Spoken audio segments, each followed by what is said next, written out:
అయితే ఈ రోజు సాయంత్రం 7 గంటల తర్వాత విజయ్ ప్రమాణ స్వీకారం తేదీకి సంబంధించి ఒక క్లారిటీ వచ్చే అవకాశం ఉంది. మరి కాసేపట్లో గవర్నర్ తో విజయ్ భేటీ కాబోతున్నారు. ఇప్పటికే 2 అపాయింట్మెంట్లు తీసుకోవడం జరిగింది. 4:30 గంటలకు ఒక అపాయింట్మెంట్ తీసుకున్నారు. ఇన్ కేస్ వామపక్షాల ప్రకటన లేట్ అయితే కనుక తిరిగి మళ్ళీ 6 గంటలకు గవర్నర్ను ఆయన కలిసే అవకాశం కనిపిస్తోంది. ప్రభుత్వ ఏర్పాటుకు సంబంధించి లైన్ క్లియర్ అయిందనే చెప్పుకోవాలి. ఇప్పటివరకు ఉన్నటువంటి అడ్డంకులన్నీ కూడా ఒక్కొక్కటిగా తొలగిపోతున్నాయి.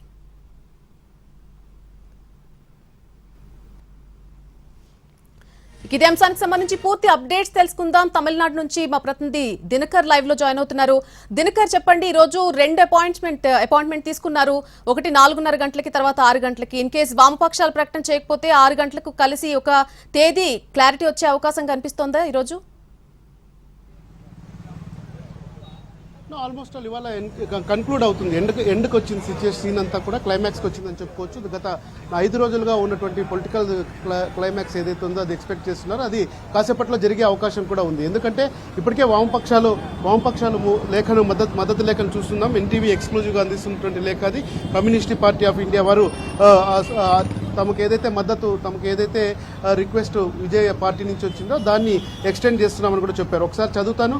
Letter of unconditional support by the communist party of India legislature party to Tamil Vettri Kazhagam for formation of government in Tamil Nadu. గవర్నర్కి లేఖ రాశారు వీళ్ళు. మేము ఈ టీవీకే పార్టీకి మద్దతు ఇస్తున్నాం. తమ దగ్గర ఉన్నటువంటి ఎమ్మెల్యేలంతా కూడా టీవీకే పార్టీ ఏదైతే ఉందో వారు ప్రభుత్వం ఏర్పాటు చేయడానికి సిద్ధమవుతున్నారు, వారికి మద్దతు ఇస్తున్నామని చెప్పి ఒక లేఖ కూడా ఇచ్చారు. దీనికి సంబంధించినటువంటి టి రామచంద్రన్ అనే వ్యక్తి ఎవరైతే leader communist party of Indian legislative party ఏదంటే సిపిఎంకి సంబంధించినటువంటి పార్టీ లేదా ఆ పార్టీ కూడా అధికారికమైనటువంటి లేఖ ఇచ్చారు. సో వీసీకే కాసేపట్లో లేఖ రిలీజ్ చేస్తుంది, మరి కాసేపట్లో సిపిఎం కూడా రిలీజ్ చేస్తుంది. సో ఓవరాల్గా చూస్తే విజయ్కి ఉన్నటువంటి అడ్డంకులు గత 5 రోజులుగా మే 4వ తారీఖున ఫలితాలు వచ్చాయి. ఆ రోజు నుంచి ఇప్పటి వరకు కూడా జరుగుతున్నటువంటి పరిణామాలు, చోటు చేసుకున్నటువంటి పరిణామాలు ఏవైతే ఉన్నాయో కూడా వాటన్నిటికీ కూడా సాయంత్రం 7 గంటలకి క్లైమాక్స్ పూర్తవుతుందని చెప్పుకోవాలి. విజయ్ ప్రమాణ స్వీకారం చేసే డేట్ ఎప్పుడు ఉంటుంది, ప్రభుత్వానికి గవర్నర్కి ఇవ్వబోతున్నటువంటి లేఖలు ఎలా ఉంటాయి, దానికి గవర్నర్ సాటిస్ఫై అవుతారా, రాజ్భవన్ నుంచి ఎలాంటి కమ్యూనికేషన్ వెళ్తుంది అన్నది విజయ్ వచ్చి కలిసిన తర్వాత ఇవన్నీ జరిగే అవకాశాలు ఉన్నాయి. కనుక ప్రస్తుతం మనకు అందుతున్నటువంటి సమాచారం ప్రకారం 4:30 గంటలకు వస్తారన్నారు. ఇంకా సమయం ఉంది. 6 గంటలకు మారింది షెడ్యూల్. బ్రేకింగ్ న్యూస్ ఇప్పుడే అందుతుంది. 6 గంటలకు మారింది షెడ్యూల్. 6 గంటలకు వస్తారు. ఎందుకంటే వీసీకే పార్టీ కూడా ఇతనికి లేఖ ఇచ్చే అవకాశం ఉంది. తర్వాత మిగిలినటువంటి వామపక్షంలో ఒక పార్టీ లేఖ ప్రకటించింది, ఇంకో పార్టీ కూడా లేఖ విడుదల చేసే అవకాశం ఉన్నటువంటి నేపథ్యంలో ఆ 2 లేఖలు, ఎందుకంటే టీవీకే పార్టీకి సంబంధించినటువంటి నేతలు ఆయా పార్టీల దగ్గర ఉన్నారు, వారు ఇచ్చే లేఖను తీసుకొని రాజ్భవన్కి నేరుగా వచ్చే అవకాశం ఉంది. లేదా మధ్యలో విజయ్ని కూడా కలిసి విజయ్తో పాటు లేఖలు సమర్పించే అవకాశం ఉంది. 108 స్థానాలు విజయ్కి. అయితే ఆయన తిరుచి ఈస్ట్లో రిజైన్ చేయబోతున్నారు. తిరుచి ఈస్ట్లో రిజైన్ చేస్తే 107 స్థానాలు ఉంటాయి. 107 స్థానాలు కాంగ్రెస్ ఇచ్చినటువంటి 5 ఎమ్మెల్యేల మద్దతు 112, 2 స్థానాలు వీసీకే, 4 స్థానాలు వామపక్షాలు. 118తో రౌండ్ ఫిగర్ క్లియర్ అవుతుంది, మ్యాజిక్ ఫిగర్ క్లియర్ అవుతుంది. ప్రభుత్వం ఏర్పాటుకు అవసరమైనటువంటి మ్యాజిక్ ఫిగర్ క్లియర్ అవుతున్నటువంటి నేపథ్యంలో ఆ తర్వాత ప్రభుత్వం ఏర్పాటు చేసి మంత్రులుగా ప్రమాణ స్వీకారం చేసిన తర్వాత అసెంబ్లీలో బల నిరూపణ చేసుకోవాల్సినటువంటి అవసరం ఏదైతే ఉందంటే, బహుశా మ్యాజిక్ ఫిగర్ వచ్చిన తర్వాత అసెంబ్లీలో బల నిరూపణ చేసుకునే అవసరము రాదని మనం అనుకోవాలి. అయితే ఇక్కడ తమిళనాడు రాజకీయాలు క్షణక్షణానికి మారుతున్నాయి. రాజ్భవన్ నుంచి వెళ్ళేటువంటి ఇంటర్నల్ గైడ్లైన్స్ ఏ క్షణమైన మారే అవకాశం ఇది ఒక అంచనా మాత్రం కనుక. సో ప్రభుత్వం ఏర్పాటు చేసిన తర్వాత తొలి అసెంబ్లీలో మొత్తం అంతా ఎమ్మెల్యేలుగా ప్రమాణ స్వీకారం చేసిన తర్వాత ప్రోటెం స్పీకర్ని ఎన్నుకొని ఎమ్మెల్యేలుగా ప్రమాణ స్వీకారం చేసిన తర్వాత ఆ తర్వాత ఏమైనా పొలిటికల్ సీన్ మారితే తప్ప ప్రస్తుతానికైతే విజయ్కి 118 మంది ఎమ్మెల్యేలతో ప్రభుత్వాన్ని ఏర్పాటు చేయడం మాత్రం ఖచ్చితంగా ఖాయంగా అనిపిస్తుంది. సాయంత్రం 7 గంటలకు అధికారిక ప్రకటన కూడా వచ్చే అవకాశం ఉంది. 6 గంటలకు విజయ్ వస్తారు. విజయ్ వచ్చి గవర్నర్ కలిసి లేఖ సమర్పించిన తర్వాత అటు టీవీకే నుంచి ఇటు మన గవర్నర్ లోకభవన్ నుంచి కూడా ఒక ప్రజలకు స్పష్టమైనటువంటి ప్రకటన వచ్చే అవకాశం ఉంది. కనుక వెయిట్ చేయాల్సినటువంటి సిచ్యుయేషన్ ప్రస్తుతం రాజ్భవన్ దగ్గర కొనసాగుతుంది. విజయ్ కాసేపట్లో బయలుదేరుతారని చెప్తున్నారు. కానీ ఆ 2 పార్టీల లేఖలు ఆయనకు అందాలి. వీసీకే లేఖ అందాలి, తర్వాత సిపిఎం లేఖ అందాలి, సిపిఐ లేఖ కూడా 3 లేఖలు అందిన తర్వాత ఆయన బయలుదేరుతారు. ఆల్రెడీ కాంగ్రెస్ ఇచ్చింది.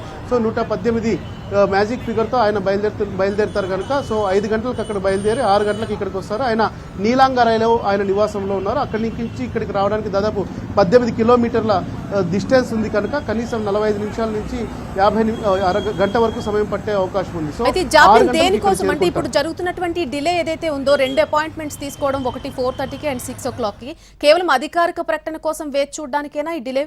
ఇంకేదైనా ఎక్స్పెక్ట్ చేయొచ్చా? అంటే మ్యాజిక్ ఫిగర్ ఏదైతే ఉందో దానికి సంబంధించినటువంటి లేఖలు అధికారికంగా రావాలి.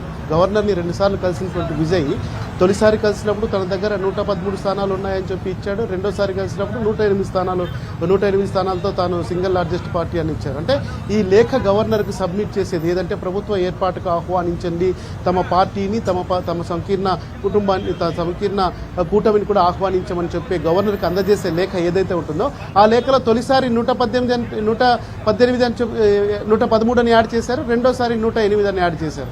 సో గవర్నర్కి అందజేసే కమ్యూనికేషన్లో మాత్రం స్పష్టంగా ఉండాలి, వాటి ఆధారాలు ఉండాలి, వాటితో పాటు మంత్రుల జాబితాకు సంబంధించినటువంటి డీటెయిల్స్ ఉండాలి. ఇవన్నీ గవర్నర్ ఆఫీస్కి అందజేసిన తర్వాత చేయడానికి సమయం పడుతుంది. ఒక పార్టీ ఇవన్నీ తయారు చేసుకోవాలి.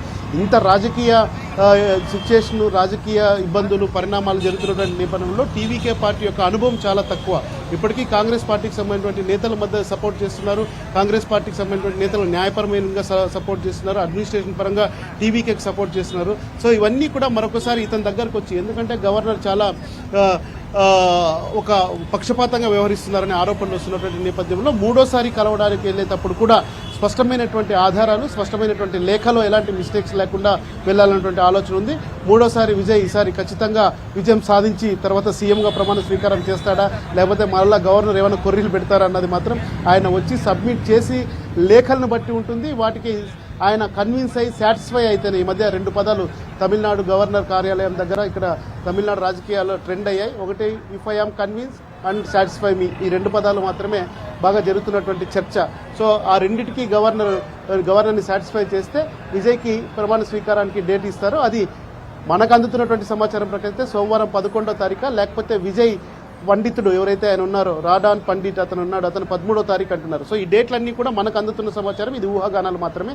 రాజ్భవన్ ఇచ్చే లేఖ, రాజ్భవన్ ప్రకటించేటువంటి డేటు, సమయమే అత్యంత కీలకమైనది. ఇవన్నీ జరగాలంటే ఆ 2 పార్టీల లేఖ ఇవ్వాలి. వాటన్నిటిని తీసుకొని గవర్నర్ దగ్గరికి విజయ్ సబ్మిట్ చేసిన తర్వాతనే ఒక క్లారిటీ వస్తుంది. 7 నుంచి 8 గంటల ప్రాంతంలో వీటన్నిటికీ తెరపడుతుంది నల్ని. అయితే దినకర్, మీరు చెప్పినట్టుగా రోజుకి కూడా లాస్ట్ 2-3 డేస్ నుంచి మనం చూస్తున్నాం, పరిస్థితులు ఎప్పటికప్పుడు మారిపోతున్నటువంటి సిచ్యువేషన్ కనిపిస్తుంది తమిళనాడులో. మొదటగా అన్నాడీఎంకే మద్దతు లభిస్తుంది అనుకున్నాం, అక్కడి నుంచి మద్దతు లభించలేదు, అదొక నిరాశపరిచింది టీవీకేకి. ఆ తర్వాత ఇప్పుడు లెఫ్ట్ పార్టీలు అనుకోకుండా తెర మీదకి వచ్చాయి, ఇప్పుడు మద్దతు లభించింది, 118 మ్యాజిక్ ఫిగర్ దక్కింది. సో ఇప్పుడు ఎటువంటి రియాక్షన్ కనిపిస్తుంది టీవీకే పార్టీ నుంచి? ఇప్పటికే కార్యకర్తలంతా కూడా రోడ్ల మీదకి వచ్చి సంబరాలు చేసుకున్నటువంటి పరిస్థితి అక్కడ కనిపిస్తోంది. ఖచ్చితంగా అంటే కొద్దిగా సమయం పడుతుంది. ఎందుకంటే టీవీకే పార్టీ అధికారికంగా ఒక ప్రకటన చేయాలనుకుంటుంది. ఎందుకంటే రాజ్భవన్లో ప్రమాణ స్వీకారం ఉంటుందా, లేకపోతే వారు కోరుకుంటున్నటువంటి ప్రదేశము జవహర్లాల్ నెహ్రూ ఇండోర్ స్టేడియంలో ఇప్పటికే ఏర్పాట్లు చేసి పెండింగ్లో ఉన్నటువంటి దగ్గర జరుగుతుంది. ప్రతి ఒక్కటి కూడా వీటన్నిటికీ బదులు రావాలంటే గవర్నర్ రియాక్ట్ అయ్యే తీరే నన్ను ఇంపార్టెంట్.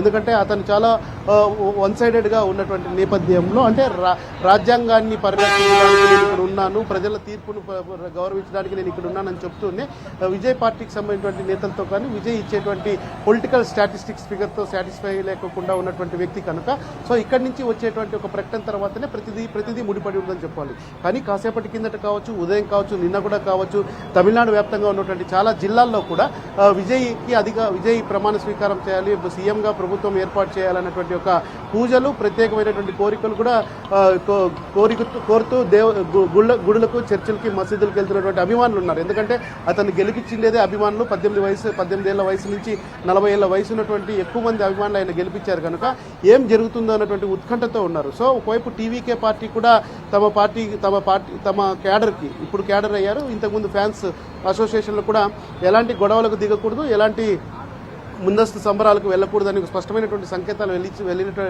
పంపినటువంటి నేపథ్యంలో సో గవర్నర్ని కలిసి వెళ్ళిన తర్వాతనే ఈ ముహూర్తాలన్నిటికీ ఇదంతా సెకండ్ వర్షన్. ఎందుకంటే గవర్నర్ యాక్సెప్ట్ చేసి గవర్నర్ డేట్ పెట్టించిన తర్వాత ఇంకా అంబరాన్ని అంటే లాగా సంబరాలు చేసుకునేందుకు టీవీకే నేతలు కూడా ఉన్నారు. సో పొలిటికల్ ఈక్వేషన్స్లో విజయ్ పాస్ అయితే ఆ తర్వాత government equations, government formation equations, తర్వాత క్యాబినెట్ ఈక్వేషన్స్ అన్ని సెట్ చేసుకొని ప్రజాపాలనకు సిద్ధం అవడానికి విజయ్కి గవర్నర్ దగ్గర నుంచి గ్రీన్ సిగ్నల్ రావాల్సినటువంటి నేపథ్యంలో 1 పార్టీ ఏదైతే మ్యాజిక్ ఫిగర్ ఉందో ఆ మ్యాజిక్ ఫిగర్ని చేరుకోవడానికి మరికొన్ని గంటలు ఉన్నాయి. గంటలంటే వాళ్ళు లేఖలు ఇవ్వడానికి మరికొన్ని గంటలు ఉన్నాయి. మరో గంట పాటు సమయం ఉంది కనుక సో ఈ 5 గంటలు దాటిన తర్వాతనే మొత్తం అంతా కూడా మార్పులు జరుగుతాయి. ఈ పొలిటికల్గా జరుగుతున్నటువంటి ఈ రాజకీయ అనిశ్చితి ఏదైతే ఉందో టీవీకే విజయ్ పట్ల ద్రవిడ పార్టీలు తర్వాత గవర్నర్ వీళ్ళంతా కూడా ఒక రకంగా అతన్ని ఇబ్బంది పెడుతున్నారనేటువంటి ఒక మెసేజ్ జనాల్లోకి వెళ్ళిపోయింది. సో ఇంకా ఎప్పుడు తెరపడుతుంది అన్న దానికి సంబంధించి చర్చ జరుగుతున్న నేపథ్యంలో తెలుగు వామపక్షాలు వీసీకే రాజకీయ స్పృహతో ఇస్తున్నటువంటి ఈ మద్దతు వల్ల ఖచ్చితంగా మరికొద్ది గంటల్లో ప్రభుత్వం ఏర్పాటుకు అవసరమైనటువంటి ఒక స్పష్టమైనటువంటి ప్రకటన రాజ్భవన్ నుంచి వస్తుంది. ఆ తర్వాత ప్రమాణ స్వీకారానికి సంబంధించినటువంటి ముహూర్తం ఇక్కడ రాజ్భవన్లో ఉంటుందా లేకపోతే జవహర్లాల్ నెహ్రూ ఇండోర్ స్టేడియంలో ఉంటుందా అన్నదంతా కూడా సాయంత్రం 8 గంటల పైన మనకు క్లారిటీ వస్తుంది. పనిలుగా అంటే 118 మంది ఎమ్మెల్యేలకు సంబంధించి మద్దతు ఉన్నటువంటి ఆ లేఖను ఇప్పటికే రెడీగా పెట్టుకుంది టీవీకే పార్టీ. సో ఈ లేఖను సమర్పించిన తర్వాత కూడా ఐఎమ్ నాట్ సాటిస్ఫైడ్ అనే అవకాశాలు లేవు కాబట్టి దాదాపుగా ఈరోజు ఒక కన్క్లూజన్ వచ్చే అవకాశం ఉందనుకోవచ్చా? ఖచ్చితంగా ఇవ్వాలి. రాజ్యాంగం ప్రకారం యాక్చువల్గా అయితే ఇప్పటికే చాలా ఆలస్యమైంది. అతిపెద్ద పార్టీగా ఆవిర్భవించినటువంటి ఏ రాజకీయ పార్టీకైనా తొలుత అవకాశం ఇచ్చి రాజ్యాంగం ప్రకారం మీరు ప్రభుత్వం ఏర్పాటు చేయడం మీకు ప్రమాణ స్వీకారం చేయడానికి అవకాశం ఇస్తున్నాను. పర్టికులర్ గడువులోగా మీరు బల నిరూపణ చేసుకోండి అనడం సాధారణంగా గవర్నర్ల ఆనవాయితీ, గవర్నర్ల తీరు. గవర్నర్ సాధారణంగా ఉన్నది ఆ యొక్క కార్యక్రమం కోసమే, దాన్ని ప్రిడిక్ట్ చేయడానికి, ప్రమాణ స్వీకారం చేయడానికి. సో ప్రభుత్వం ఏర్పాటు చేయడానికి సింగిల్ లార్జెస్ట్ పార్టీ ఒకవేళ ఫెయిల్ అయితే 2 స్థానంలో ఉన్నటువంటి 2-3 స్థానాల్లో ఉన్నటువంటి వాళ్ళని అడుగుతారు. ఆ స్టేట్ యొక్క పరిస్థితులను బట్టి కూడా అప్పుడు జరిగే పరిణామాలు ఉంటాయి. కానీ ఇక్కడ సింగిల్ లార్జెస్ట్ పార్టీగా ఉన్నటువంటి విజయ్కే అవకాశం ఇవ్వలేదు. ఆ తర్వాత మద్దతు ఇచ్చినటువంటి కాంగ్రెస్ పార్టీకి సంబంధించినటువంటి 112 ఫిగర్కి ఆయన సాటిస్ఫై కాలేదు. ఇంకా మిగిలినటువంటి 6 మందితో మీరు రండి అని చెప్పి కొర్రి పెట్టి 1కి 2 సార్లు అపాయింట్మెంట్లు కంప్లీట్ చేసుకొని 3వసారి ఇప్పుడు అన్ని సిద్ధం చేసుకుంటున్న సమయంలో కూడా మళ్ళీ ఏదైనా కానీ రాజకీయంగా కుట్రలకు పాల్పడి టెక్నికల్గా ఇది బాగలేదు, న్యాయపరంగా ఇది బాగలేదని చెప్తే మాత్రం గవర్నర్ వ్యవస్థ పైన ఇప్పటికే దేశవ్యాప్తంగా వ్యతిరేకత మొదలైనటువంటి నేపథ్యంలో ఒకవేళ విశ్వనాథ్ రాజేంద్ర అచ్రేకర్ ఈయన కేరళ పర్మనెంట్ గవర్నర్, తమిళనాడుకి ఇన్ఛార్జ్ గవర్నర్ కనుక సో మళ్ళీ ఇంకా దేశవ్యాప్తంగా చెడు పేరు తెచ్చుకునే అవకాశం ఉంటుంది. కానీ బీజేపీ కానీ ఆ తర్వాత ఆర్ఎస్ఎస్ వ్యక్తిగా ముద్ర పడినటువంటి అచ్రేకర్ ఈసారి ఆ తప్పు చేయరనేటువంటి ఒక భావన అందరిలోనూ మెలుగుతుంది. అయితే గవర్నర్ వ్యవస్థకు సంబంధించి మాత్రం అది ఒక ప్రత్యేకమైనటువంటి చర్చ. కాంగ్రెస్ పార్టీ దీనిపైన అటాక్ చేస్తుంది. కేవలం విజయ్ని ఇబ్బంది పెట్టడానికే ఆర్ఎస్ఎస్లో ఉన్నటువంటి వ్యక్తిని తీసుకొచ్చి ఇక్కడ పెట్టారనేటువంటి ఒక రాజకీయమైనటువంటి ఆరోపణలు గవర్నర్ పైన చేస్తుంది. సో గవర్నర్ ఇవన్నీ దృష్టిలో పెట్టుకోరు. ఆయన స్పష్టంగా చెప్తున్నారు. సాధారణంగా ఏ గవర్నర్ కూడా మీడియాతో మాట్లాడరు. కానీ నిన్న రాత్రి ఆయన ఒక జాతీయ ఛానల్కి ఇచ్చినటువంటి మీడియాలో నన్ను సాటిస్ఫై చేయట్లేదు, నేను కన్విన్స్ కావట్లేదు అన్నటువంటి 2 పదాలతో మొత్తం అంతా కూడా ట్రెండ్లోకి వచ్చినటువంటి వ్యక్తి ఆయన. 118 ఫిగర్ ఎవరికుంటే వారిని అధికారంలో ఏర్పాటు చేయమని, ప్రభుత్వం ఏర్పాటు చేయడానికి నేను రెడీగా ఉన్నామని మీడియా ముఖంగా జాతీయ స్థాయిలో చెప్పినటువంటి వ్యక్తి కనుక సో ఈసారి మాత్రం ఆ తప్పు చేయరనేటువంటి ఒక భావన అందరిలోనూ ఉంది. అయితే ఇక్కడ అన్నిటికీ సమాధానం 118 మందితో కూడినటువంటి లేఖలు. ఒకటి 107తో ఉన్నటువంటి టీవీకే పార్టీ, 5తో ఉన్నటువంటి కాంగ్రెస్ పార్టీ, 2తో ఉన్నటువంటి వీసీకే పార్టీ, 2తో ఉన్నటువంటి సిపిఐ పార్టీ, 2తో ఉన్నటువంటి 2 స్థానాలు ఉన్నటువంటి సిపిఎం పార్టీ. మొత్తం ఈ 118కి అవసరమైనటువంటి లేఖలతో పాటు మంత్రులుగా ఎవరు ప్రమాణ స్వీకారం చేస్తారన్న జాబితా ముందుగానే గవర్నర్కి ఇస్తే గవర్నర్ కార్యాలయం జీఏడీకి చీఫ్ సెక్రటరీ పంపిస్తారు. చీఫ్ సెక్రటరీ నుంచి జీఏడీకి వెళ్తుంది. తర్వాత డీజీపీ కార్యాలయానికి సెక్యూరిటీ కోసం పంపిస్తారు కనుక సో 118తో కూడినటువంటి లేఖలే ఇంపార్టెంట్. ఆ లేఖలు ఇచ్చిన తర్వాత గవర్నర్ ఎలా రియాక్ట్ అవుతారు, వారిని ఏమన్నా కోరుతారా, మీరు ప్రమాణ స్వీకారం చేయడానికి పర్టికులర్ డేట్ ఏదన్నా అనుకుంటున్నారా లేకపోతే మేము ఫిక్స్ చేయాలని కూడా అడుగుతారు. అది విజయ్కి గవర్నర్కి మధ్య ఉన్నటువంటి టీవీకే పార్టీ ప్రమాణ స్వీకారానికి సంబంధించినటువంటి వారి నిర్ణయం కనుక దానిపై గవర్నర్ వారి నిర్ణయం ప్రకారమే పోతారు. ఇవన్నిటికీ కూడా సాయంత్రం 6:30 నుంచి 7 గంటల మధ్యలో తెరపడుతుంది. 8 గంటలకి గవర్నమెంట్ నుంచి లోక్భవన్ నుంచి కూడా అధికారికమైనటువంటి ప్రకటన వచ్చే అవకాశం ఉంది కనుక వెయిట్ చేయాల్సినటువంటి పరిస్థితి ఉంది. ఒకవేళ ఇవన్నీ జరగకుండా మళ్ళీ 3వసారి కూడా ఆయన కోరిపెడితే ఈ తమిళనాడులో ఉన్నటువంటి పొలిటికల్ అనిశ్చితి ఏదైతే ఉందో అది ఇంకా 4 రోజుల పాటు కొనసాగే అవకాశం ఉంటుంది.